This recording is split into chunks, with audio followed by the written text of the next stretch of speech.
What's up, guys? Lazer-Laz. I have the flu, so I thought I'd take this time, since I'm not at work, to put together an updated bow build.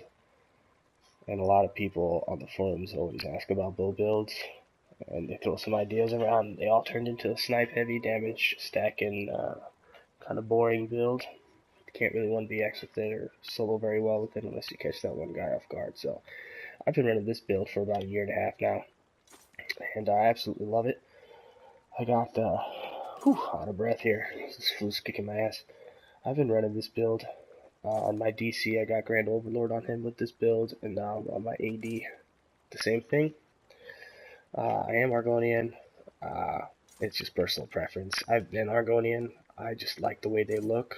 I got comfortable enough with my Nightblade to where, honestly, race really didn't matter. But if you wanted, I think next best would probably be Wood Elf for this. And honestly, ever since they buffed Argonian passives, they actually have the best burst sustain in the game, which is huge for PvP. Due to their potion drinking passive, it's a monster. So it's nice to have that. Anyhow, let's get right into the gear. On the bow, which is your DPS bar, you're gonna run the Master's Bow. And you're going to run that with double dot poisons, and make sure this is nerd honed. You're going to run any kind of two-hander you want. It's not going to complete a set, as long as it's a sword and as long as it's powered.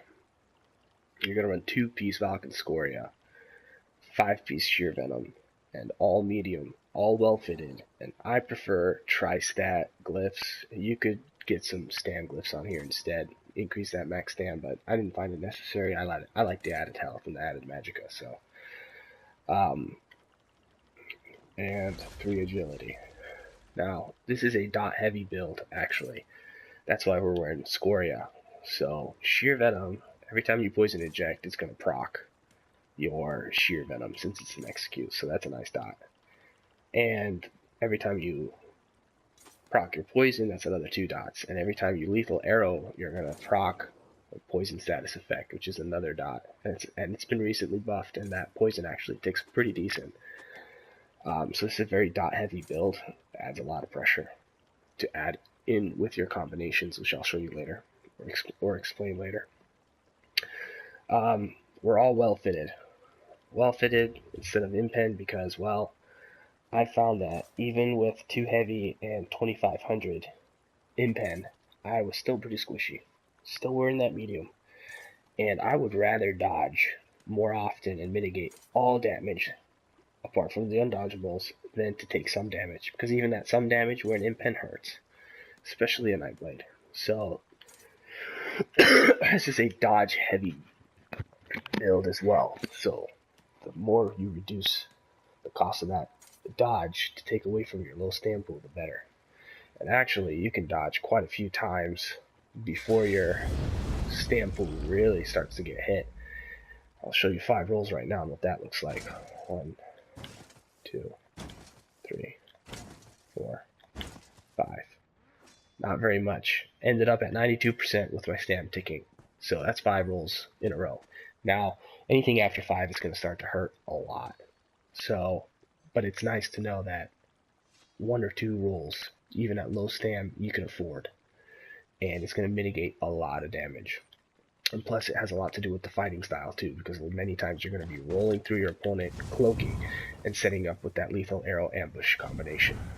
Now, the reason we're running all the DPS on the bow bar, which is obviously surprise attack, ambush, poison inject, cloak, and lethal arrow, is for that lethal arrow combination, which is lethal arrow, light attack, ambush.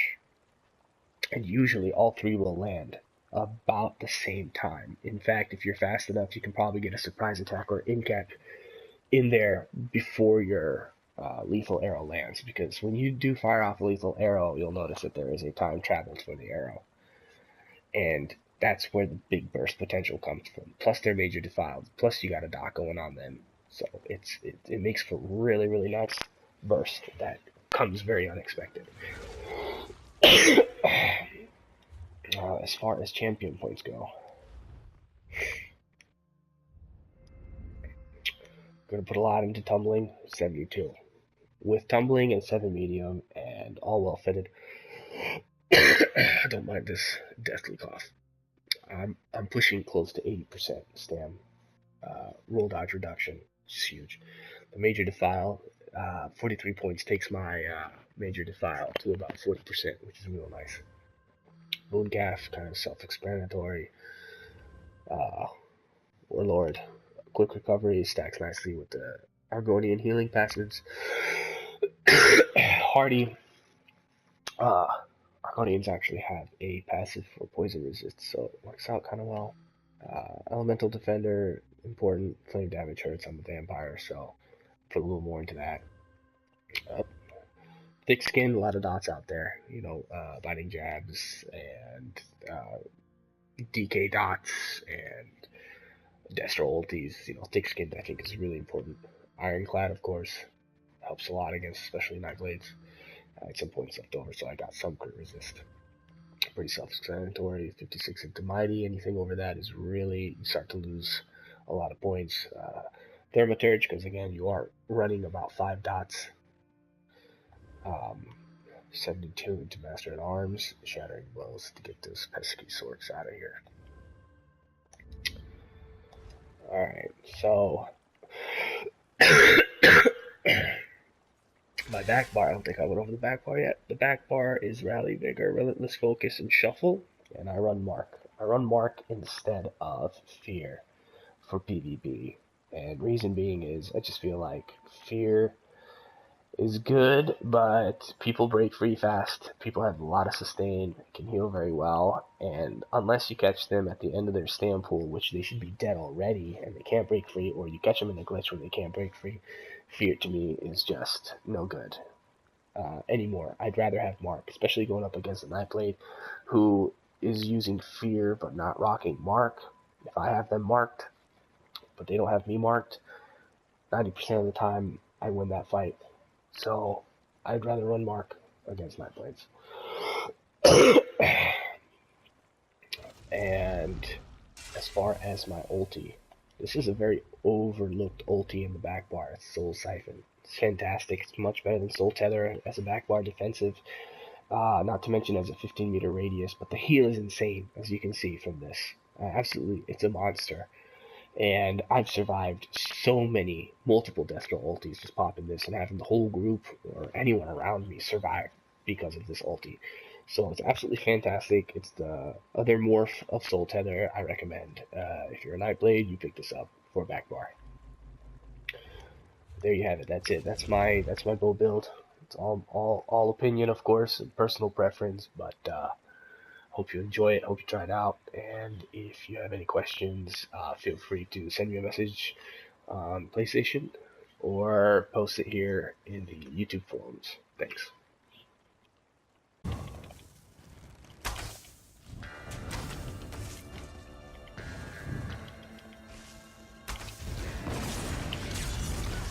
Oh, Sticky! Oh, you ate that!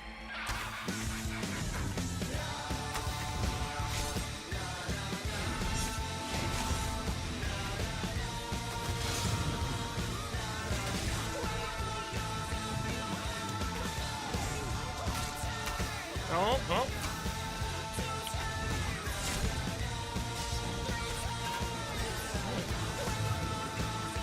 Hold on, let me finish this.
hold up.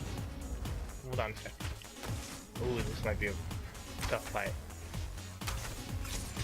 Oh shit, son!